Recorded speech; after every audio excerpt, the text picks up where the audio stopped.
بسم اللہ الرحمن الرحیم۔ السلام علیکم 7th کلاس۔ آج کا ہمارا اردو الف کا لیکچر ہے خلاصہ۔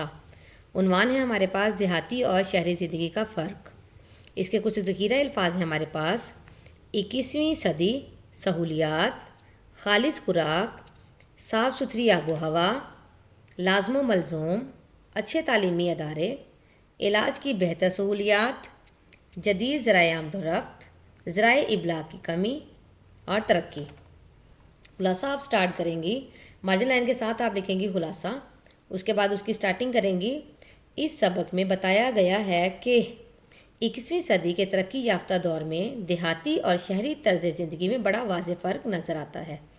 تاہم جہاں شہروں میں جدید سہولیات میسر ہوتی ہیں، وہیں شہروں کا ماحول آلودہ اور صحت کے لیے مضر ثابت ہوتا ہے۔ اس کے برعکس دیہات میں خالص خوراک اور صاف ستھری آب و ہوا کے علاوہ سادہ اور دکھاوے سے پاک طرز زندگی کی اپنی جگہ خاص اہمیت ہے۔ ہمارے لیے پھل، سبزیاں، چاول اور دالیں وغیرہ جیسی دیگر کئی اشیاء زیادہ تر دیہات سے آتی ہیں۔ یوں دیہی اور شہری زندگی کا موازنہ کریں تو ہمیں شہر اور دیہات ایک دوسرے کے لیے کئی معاملات میں لازم و ملزوم نظر آئیں گے۔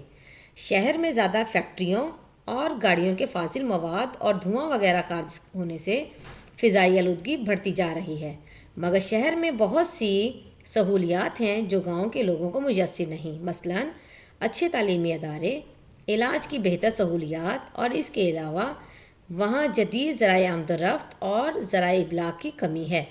حکومت کو چاہیے کہ وہ اس معاملے کے بارے میں مزید اقدامات کریں تاکہ ہمارے دیہات اور شہر مل کر ملک کی ترقی اور خوشحالی کے لیے کام کر سکیں۔ آئی ہوپ آپ کو یہ سب سمجھ آ گیا ہوگا۔ اب آپ اپنی والدین کی نگرانی میں اسی اچھی طرح سے سنیں میری ویڈیو کو، اور اسے آپ اپنی ٹیسٹ کاپی پر لکھیں اور یاد کریں۔ اللہ حافظ۔